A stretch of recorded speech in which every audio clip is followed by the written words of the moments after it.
Alhamdulillah, semua alhamdulillah. Dulur Elvector, kali ini di pagi yang penuh barokah ini semoga kita semua senantiasa diberikan oleh Allah kekuatan dan keistiqomahan dalam mengaji kepada guru kita dalam kajian ngaji panguripan bersama Bapak Romo Kiai Haji Imam Hambali yang merupakan pengasuh dari Pondok Pesantren Al Jihad Surabaya. Dulur Elvector, Anda juga nanti bisa bergabung ataupun berinteraksi langsung dengan kami di 081-234-939390, 081-234-939390, atau Anda bisa ikuti kajian pada pagi hari ini melalui live streaming aplikasi Radio Elvector yang telah tersedia di Play Store dan live streaming di Instagram Radio Elvector. Tulis saja Radio Elvector. Baik, Dulur Elvector, kita awali tadi sebelum kita masuk, kita awali dengan lagu musik Tiket Swargo. Masya Allah, ini merupakan request dari guru kita Bapak Romo Kiai Haji Imam Hambali. Beliau sudah hadir di studio, mari kita sapa beliau bersama. Assalamualaikum warahmatullahi wabarakatuh, Yai. Waalaikumsalam warahmatullahi wabarakatuh. Alhamdulillah, bagaimana kabarnya hari ini? Alhamdulillah. Alhamdulillahirrabbilalamin. Sehat walafiat, Yai. Sehat jasmani rohani. Alhamdulillah. Umi Lulu, keluarga. Alhamdulillah. Umi Lulu tambah sehat, tambah sehat, tambah sehat. Perkembangannya tambah bagus. Pondok pesantren alhamdulillah lancar, semua program tahfidz lancar. Kemudian anak-anak yatim lancar, pembangunan lancar. Semuanya diberi kelancaran oleh Allah.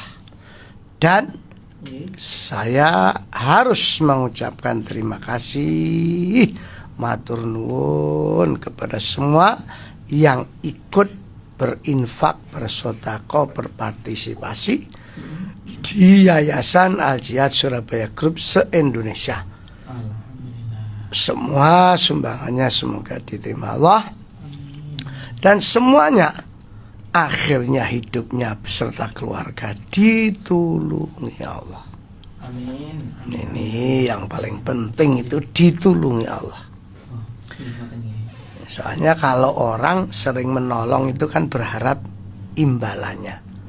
Tapi kalau Allah menolong orang justru karena memberinya, bukan berharap imbalannya. Kalau Allah, justru Allah menolong itu karena sayangnya dan karena memberinya. Kalau orang menolong orang karena berharap imbalan, tapi kalau Allah menolong orang karena memberi, Masya Allah, saking Rahman Rahimnya Allah kepada manusia. Tapi kalau manusia tidak tahu ilmu ini, isinya apa? Ngersulo wis diwehi lho cek ngersulo, wis diwehi ambek Allah ya cek nyacat, jarene gak entuk rezeki, jarene gak entuk nikmat, padahal wis diwehi sama Allah. Ya, itu contoh orang yang tidak bisa mengelola hatinya, gak iso noto hati. Akhirnya ya kaya urip kaya gak diwehi mbek Allah. Masya Allah. Rezeki gak harus uang ya? Nah iyalah, rezeki gak mesti uang. Diparingi sehat, ini juga rezeki yang harus disyukuri. Gitu. Makanya kita bisa ngaji seperti ini juga rezeki toh. Gak semua orang punya kesempatan untuk ngaji seperti ini. Kita alhamdulillah ditakdirkan bisa ngaji, walaupun ada yang sambil kerja, mungkin goreng, ibu-ibu yang dimasak, ada yang sambil nyupir berangkat kerja. Untuk ilmu sak titik kan ya wis alhamdulillah. Alhamdulillah. Gak perlu datang di majelis taklim yang resmi kayak masjid, pondok pesantren. Tapi kan bisa cari ilmu itu di mana saja. Yang penting ada kemauan. Ada kemauan. Kalau nggak ada kemauan, walaupun ngarepi masjid atau pengajian, ya nggak teko. Nggak ada kemauan.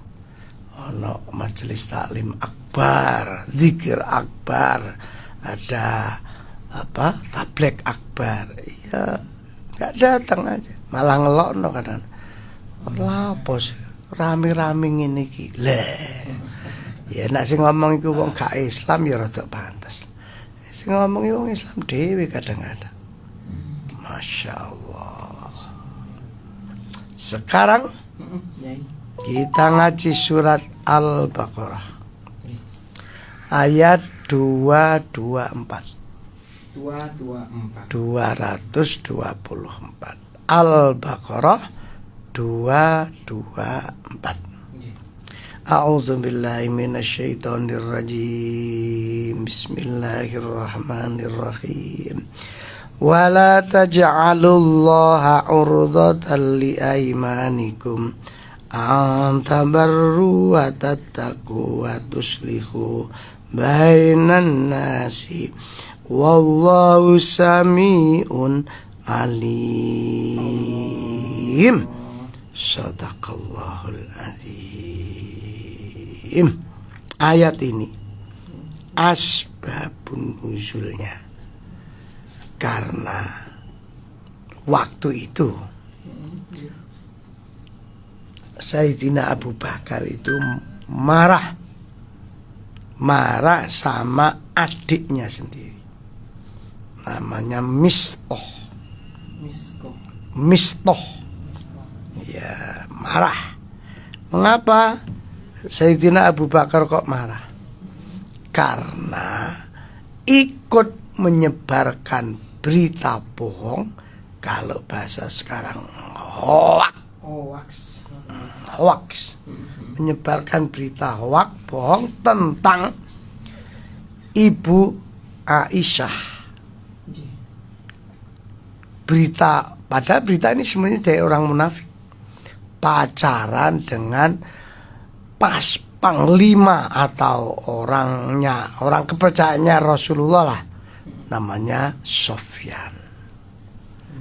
Ya, Sofyan disebarluaskan pacaran dengan Sofyan, padahal sama sekali tidak.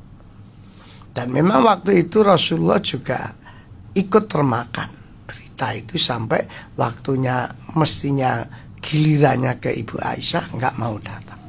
Oh, Masya Allah. Ya, nggak mau datang. Akhirnya Allah yang mensucikan nama baik Rasulullah juga nama baik Ibu Aisyah. Ternyata akhirnya oleh Allah diberitahu kalau Aisyah itu wanita suci. Tidak ada sedikit pun cinta dalam arti cinta kayak arek remaja lah, cinta kepada Sofyan. Akhirnya Rasulullah ya menyesal. Rasulullah ya sudah. Tapi Mistoh, saudaranya Sayyidina Abu Bakar, padahal kan Ibu Aisyah itu anaknya Abu Bakar. Mistoh ini berarti masih pamannya. Nah, karena begitu dahsyat berita itu, akhirnya Sayyidina Abu Bakar marah besar. Mengapa marah? Karena Mistoh ini termasuk orang miskin yang dicukupi secara ekonomi oleh Sayyidina Abu Bakar. Begitu nama baik Rasulullah dan Ibu Aisyah disucikan Allah, Sayyidina Abu Bakar masih tumbuh kemanusiaannya, manusia sebagai manusia. Akhirnya bersumpah, demi Allah, saya tidak akan pernah membantu Mistoh, walaupun itu adik saya. Demi Allah, saya tidak mau datang ke rumah Mistoh, walaupun itu adik saya. Bersumpah itu ya? Bersumpah demi Allah. Karena sumpah seperti itu, akhirnya turun ayat ini. Surat apa tadi? Surat Al-Baqarah ayat 224. Wala taj'alullaha, janganlah kamu bersumpah atas nama Allah. Urdotan, sumpahnya sebagai penghalang li aimanikum, ya karena sumpahmu itu kamu bersumpah antabarru, tidak akan pernah berbuat baik kepada mistoh. Ya tadi gak mau memberi lagi, bersumpah tidak mau bersilaturahim. Antabarru wa tattaqu, dan jangan bersumpah untuk melanggar ketakwaan, dan jangan bersuka waktu selihu bainan nas, jangan bersumpah tidak mau lagi silaturahim kepada sesama manusia. Wallahu sami'un alim, Allah itu maha mendengar, maha mengetahui. Gampangane ini ya, keterangannya ayat 224 ini surat Al-Baqarah. Kalau kita di posisi yang pernah dirugikan oleh saudara kita, tetangga kita, orang lain, padahal itu dirugikan karena bentuknya fitnah.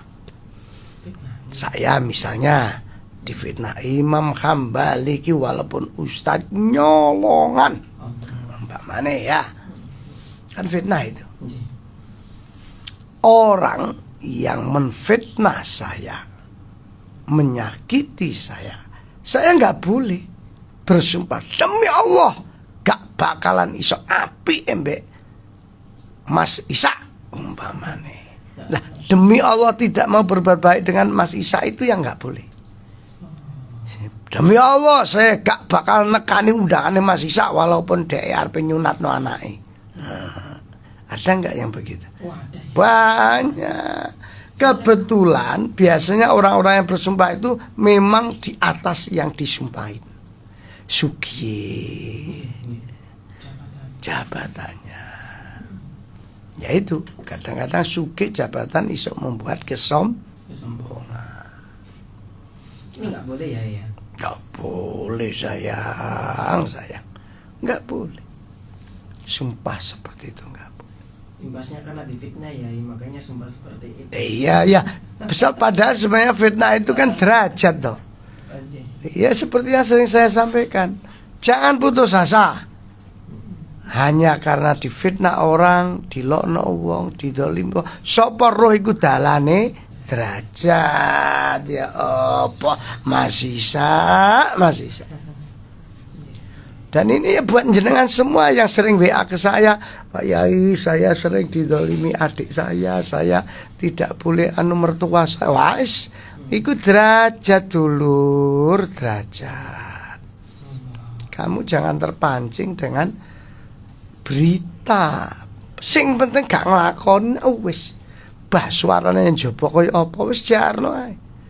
Sing ngero kan Gusti Allah sing ngero. Gitu loh.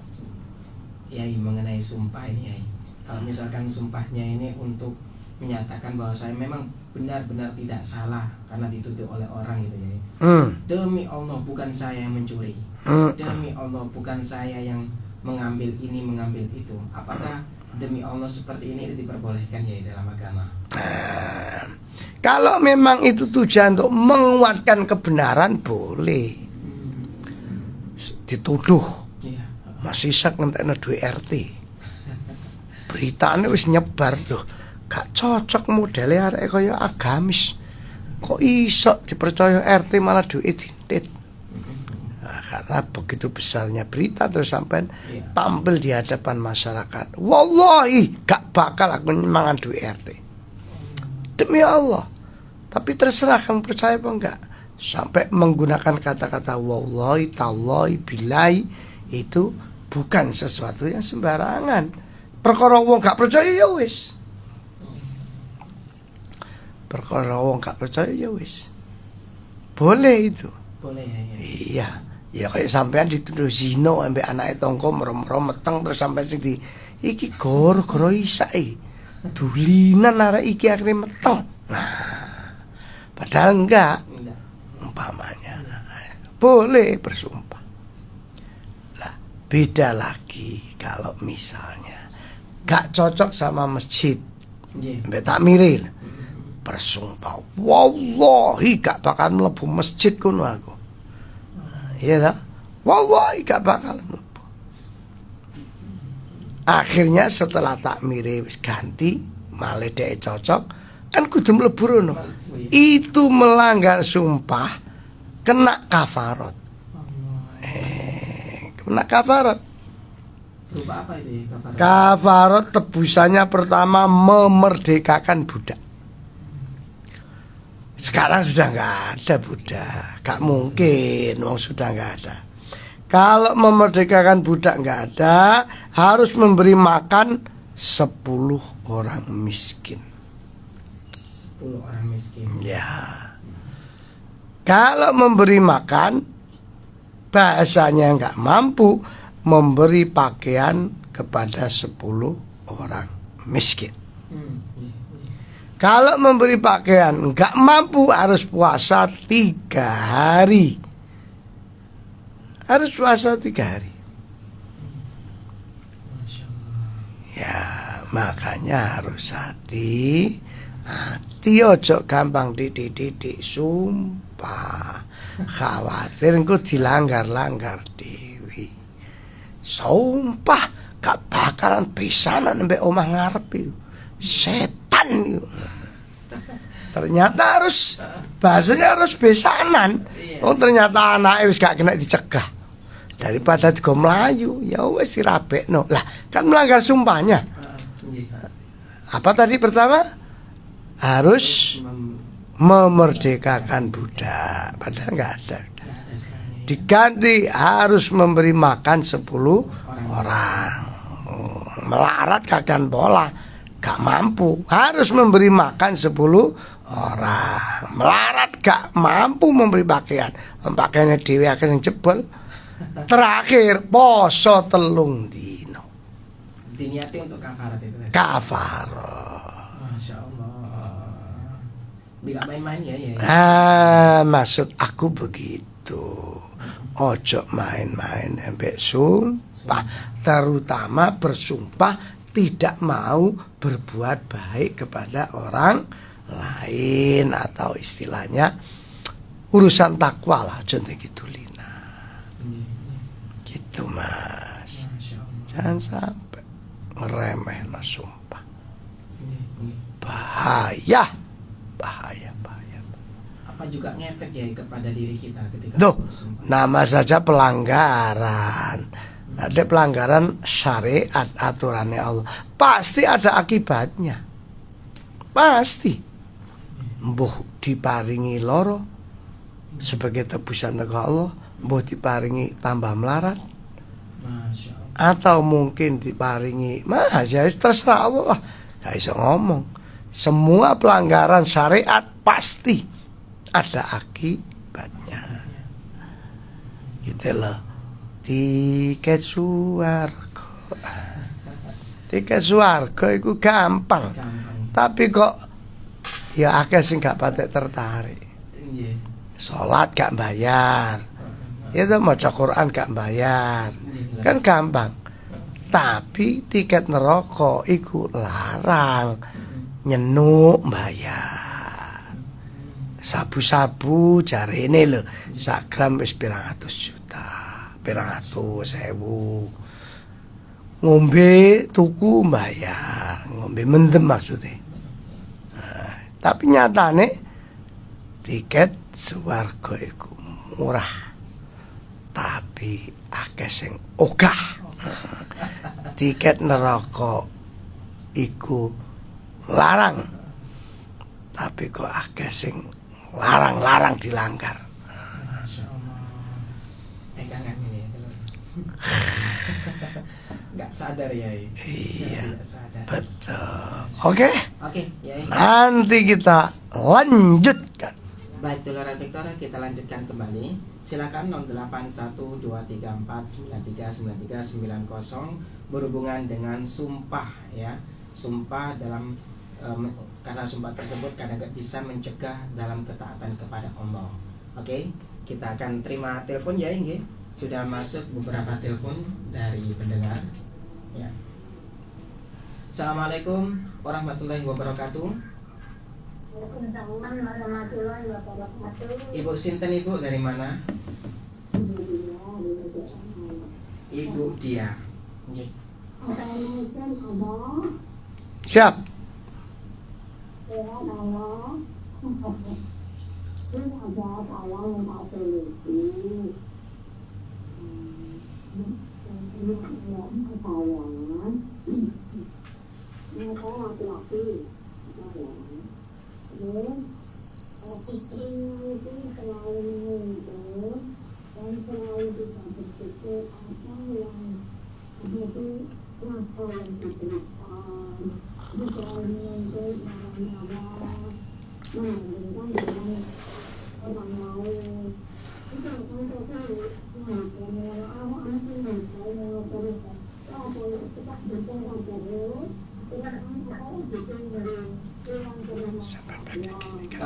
Ngapunten Ibu, suaranya kurang jelas. Bisa kurang jelas suaranya. Halo. Nah, ngoten jelas. Monggo. Mulai tanya lagi sudah jelas. Belum, boten bisa diulangi lagi Bu intinya. Oh, intinya rumah tangga anak saya itu, anak saya laki-laki, berumah tangga. Si istrinya itu selalu nggak bersyukur nafkah yang diberikan, selalu nuntut, terus apa itu sedikit nuntut, terus dia bilang apa membandingkan dengan temannya, gajinya gini. Terus akhirnya anak saya itu ditunduk pulang ke rumah saya, terus dia sumbar, aku anak golek wong ganteng, sing sukses gitu. Antara sumbar dan sumpah itu apa sama? Sampai sekarang itu ya ditawan. Karena apa? Kekurangannya itu karena nanggung ibunya dan nanggung adiknya. Jadi kekurangan terus, akhirnya si istrinya itu nuntutnya ke suaminya. Suaminya mana kemampuannya siang. Gitu, anak saya itu ditundung pulang ke rumah saya. Terus apa cucunya itu dulu saya mau mulai teduh, sekarang dia ambil. Kemarin itu saya jenguk, itu saya dimarah-marahi. Ya udah karena saya itu bagaimana kalau dia sumbar itu hukumnya bagaimana? Sampai sekarang dia minta cerai tapi tidak melakukan. Hukumnya bagaimana, Abah? Matur suwun, mugi-mugi angsa pitulungan saking Gusti Allah, angsa ridho saking Gusti Allah untuk kelanjutannya. Matur suwun, Abah. Wassalamualaikum warahmatullahi wabarakatuh. Waalaikumsalam warahmatullahi wabarakatuh. Ya Pak, termasuk seperti itu sumbar atau bersumbar atau bagaimana? Jadi masalah apa? Mempunyai anaknya mempunyai istri, yang mana istri tahu saya itu loh masih mau nyamuk mangan nogosari.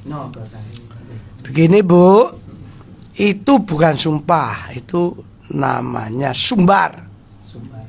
Kalau sumbar itu kategori sombong. Wong sombong putus dari rahmatnya Allah sebelum dia bertobat. Ya wis ngono jawabane, Bu. Perkara engko hasilnya ya apa wis ben diurusi Gusti Allah. Sing jelas istrinya itu sombong, jahat. Apalagi istri kok nundung suami, ya jahat-jahat wong. Masya Allah. Apakah ini nanti mengefek kepada keluarganya ini apa? Ya pasti, sekarang aja udah bisa ranjang kan, itu efek dari kesombongan itu. Ya terus ya apa, jalan kalah ya gak ya apa ya apa. Nak sing lanang gelem kuat ya ditunggu ae, nak arepe cerai ya sing wedok kon ngurus, wong sing arep cerai sing wedok. Kalau doanya tetap cuma kayak lebih baik dapat hidayah semuanya, apalagi kan punya anak. Itu Bu. Oke, yang lain. Oke, Yai. Mau tanya, saya ini punya anak putri menginjak remaja, usianya 18 tahun, sudah punya teman dekat, istilahnya pacar. Nah, bagaimana saya harus menyikapinya? Padahal sudah saya nasihati, malah ketemu diam-diam. Nah, makasih Pak Yai dari Ibu Utami Surabaya. Menyikapi hal semacam ini. Ibu Utami, sampean harus memperbanyak doa Fatihah tiap habis sholat ke putrinya, minimal 7 kali Fatihah tiap habis sholat. Doanya setelah Fatihah 7 kali, ya Allah, semoga anak saya dijaga menjadi anak yang sholihah. Kalau memang dia jodohnya, semoga diberi jalan yang terbaik. Tapi kalau dia tidak manfaat barokah ke depannya, tolong dipisahkan oleh Allah. Begitu Ibu. Al-Fatihah. Iya, Fatihah 7 kali habis sholat. Baik, selanjutnya Yai, ada pertanyaan. Nah, ini mau tanya Yai, dulu saya pernah mendengar keterangan Yai Imam, ada orang yang sudah sepuh, sakit sudah lama beberapa tahun, saking lamanya ada keluarga yang putus asa. Saya pernah mendengar keterangan Yai dibacakan Al-Quran. Tolong penjelasannya bagaimana Yai? Terima kasih Yai Imam Hambali. Wassalam dari hamba Allah. Hamba Allah medeni. Hamba Allah kau no jeneng.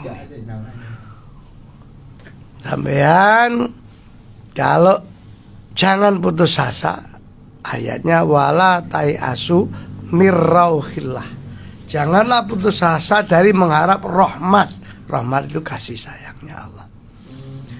Nah, terus gimana? Ya wis, jangan putus asa.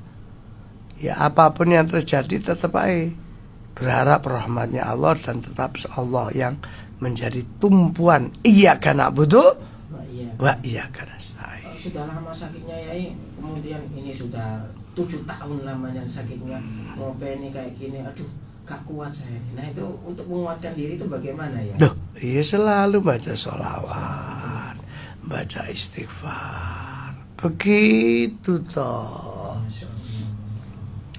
Wala tayasu. Iya, wala tayasu mirrauhillah. Ya. Baik, kita terima telepon Yai, boleh? Iya. Silakan dulur. Ya. Assalamualaikum warahmatullahi wabarakatuh. Waalaikumsalam Mas Isa. J Ibu Fira. Nggih, monggo Bu Fira. Assalamualaikum Abah. Waalaikumsalam warahmatullahi wabarakatuh. Ya, sehat, masih baik, sehat. Nggih. Amin. Tidak tahu berapa. Yang terasa tidak pulang itu rumah tangga dia ternyata dan yang rusak. Bagaimana saya memberikan supportnya, kemudian doa apa sehingga dedek saya ini tetap kokoh, tetap kuat imannya, bukan oleh. Masya Allah, Ustaz, bukan apa, itu pakai bayangkan, pakai kulahnya gitu. Pakai bawaan, pembelaan. J Bu Fira, matur nuwun atas pertanyaannya. J, wonten dereknya yang rumah tangganya rusak sangat parah gitu, apa ada mungkin ada doanya atau bagaimana ya? Doakan saja, jangan terlalu mencampuri rumah tangga orang. Doakan setiap habis sholat. Doa apa Pak Ustaz? Doa Fatihah. Sholat itu gak no Fatihah lo gak sah sholat. Masya Allah. Doa Fatihah yang pasti hafal. Berapa kali? Minim lah 3 kali. Doakan Fatihah, semoga dibarengi kuat, keluar dari masalah. Ada lagi? Ada lagi ya, banyak ini ya. Apa didahulukan mana badal haji suami sama biaya sekolah anak? Tuh, harus biaya anak nomor 1. Harus. Jangan sampai batal haji lancar anaknya gak sekolah. Loh, Masya Allah. wali harus biaya anak didulukan baru mikir batal haji. Oke? Nggih. Nggih. Ada lagi? Lanjut ya. Terakhir ini. Terakhir ya. Oke. Lagi ada yang tanya mengenai sholat qobliyah subuh, Yai. Mau tanya, sholat sunnah qobliyah subuh apa boleh dilakukan setelah sholat subuh? Karena saya bangun pas sudah azan subuh. Soalnya saya pernah mendengar seperti itu boleh. Biasanya kan saya sholat sunnah qobliyah subuh itu kan sebelum iqomah. Matur nuwun, pripun jawabannya? Bagus. Hamba Allah lagi. Iya, enggak ada. Hamba Allah semuanya. Ojo biasa hamba Allah po. Disebut aja lo jenengi sapa. Begini, qobliyah subuh namanya saya qobliyah. Maknanya sebelum. Ya harus dikerjakan sebelum sholat subuh tuh sayang. Lah kalau habis subuh ya gak ono tuh sholat sunnah. Ba'diyah subuh gak ada. Begitu sayang, harus dikerjakan sebelum. Lah kalau umpama kesusu Pak mau jamaah gak sempat langsung sholat subuh, ya sudah wong Pak, masalah sunnah gak sempat ya wis sesun aja enak subuh mana. Begitu sayang. Gak oleh mari jamaah subuh baru qobliyah subuh, kan lucu. Qobliyah kok dilakoni ba'diyah. Masya Allah. Tapi karena sampean tanya, ya mudah-mudahan jadi ilmu orang lain juga.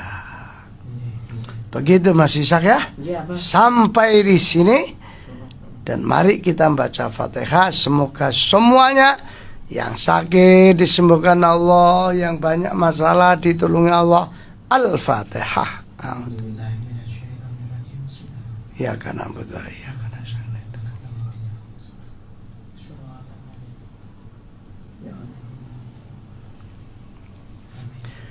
jangan pernah membenci orang. Siapa tahu yang kita benci hari ini ternyata nanti siang sudah kita butuhkan. Jangan meremehkan orang. Ngeremehno wong gak apik. Sapa ro sing diremehno ternyata dia kekasihnya Allah. Dan jangan gampang putus asa. Hanya cobaan, fitnahan, macam-macam. Sapa roh ikut dalane derajat. Wassalamualaikum warahmatullahi wabarakatuh.